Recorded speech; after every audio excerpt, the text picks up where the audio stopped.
ಇದು toy RC car ಅಲ್ಲ.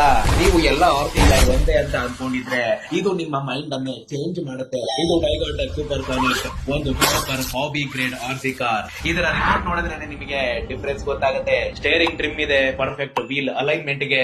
ಅಷ್ಟೇ ಅಲ್ಲದೆ ಸ್ಪೀಡ್ ಕಂಟ್ರೋಲ್ ಕೂಡ ಇದೆ. ಬಿಗಿನರ್ ಆಗಿರ್ಲಿ, ಪ್ರೋ ಆಗಿರ್ಲಿ, ನಿಮ್ಮ ಲೆವೆಲ್ ಗೆ ಕರೆಕ್ಟ್ ಆಗಿ ಅಡ್ಜಸ್ಟ್ ಮಾಡ್ಕೋಬಹುದು. ಮತ್ತೆ ಸಪರೇಟ್ ಆಗಿ ಲೈಟ್ ಕಂಟ್ರೋಲ್ ಕೂಡ ಕೊಟ್ಟಿದ್ದಾರೆ. ಆಕ್ಸಿಲರೇಷನ್ ಇದೆಯಲ್ಲ, ಕ್ರೇಜಿ ಗುರು. ಅದು ಟರ್ನ್ ಆಗೋದ್ ನೋಡು ಗುರು, ಯಾವ ಲೆವೆಲ್ ಗೆ ಟರ್ನ್ ಆಗುತ್ತೆ. ಬಾಕ್ಸ್ ಓಪನ್ ಮಾಡಿದ್ರೆ ನಿಮಗೆ ಆರ್ಸಿ ಕಾರ್, ಯೂಸರ್ ಮ್ಯಾನ್ಯುವಲ್, ಕ್ರೂ ಡ್ರೈವರ್ ಮತ್ತೆ ಸ್ಪಾಯ್ಲರ್ ಎಲ್ಲ ಎಸೆನ್ಶಿಯಲ್ಸ್ ನೀಟ್ಲಿ ಕೊಟ್ಟಿರ್ತಾರೆ. ಇದರಲ್ಲಿ ಬಿಗ್ಗೆಸ್ಟ್ ಡಿಫರೆನ್ಸ್ ಏನೋ ಗೊತ್ತಾ? ಇದು ಮಾರ್ಕೆಟ್ ನಲ್ಲಿ ಇರೋ ಚೈನೀಸ್ ಆರ್ಸಿ ಕಾರ್ ತರ ಅಲ್ಲ. ಇದು made in India RC car. ಮತ್ತೆ ಬ್ರಾಂಡ್ ವೆಬ್ಸೈಟ್ ಅಲ್ಲಿ ನಿಮಗೆ ಸ್ಪೇರ್ ಪಾರ್ಟ್ಸ್ ಗಳೆಲ್ಲ ಸಿಗುತ್ತೆ. ಏನಾದ್ರೂ ಬ್ರೇಕ್ ಆದ್ರೆ ಬಿಸಾಕೋ ಹಾಕಿಲ್ಲ, ಫಿಕ್ಸ್ ಮಾಡಬಹುದು, ಮತ್ತೆ ಡ್ರೈವ್ ಮಾಡಬಹುದು. ಸೊ ನೀವು ರಿಯಲ್ ಆರ್ಸಿ ಲವರ್ ಆಗಿದ್ರೆ, ನೀವು ಬಿಗಿನರ್ ಆಗಿರ್ಲಿ, ಪ್ರೋ ಆಗಿರ್ಲಿ, ಇದು ನಿಜವಾಗ್ಲೂ ಹೇಳಿ ಮಾಡಿಸ್ದಾಗಿದೆ. Tiger tech super sonic, control it or don't buy it. ಯಾರು ಹೊಡಿತಾರೆ ಒಟ್ಟಿಗೂ ಹಾಗೆ ಆರ್ಸಿ ಲವರ್ಸ್ ಗಳಿಗೆ, ನಿಮ್ಮ ಫ್ರೆಂಡ್ಸ್ ಗಳಿಗೆ ಶೇರ್ ಮಾಡಿ ಈ ವಿಡಿಯೋನ. ಮತ್ತೆ ಫಾಲೋ ಯಾರು ಹೊಡಿತಾರೆ ಒಳಕ ಗುರು ಫಾಲೋ.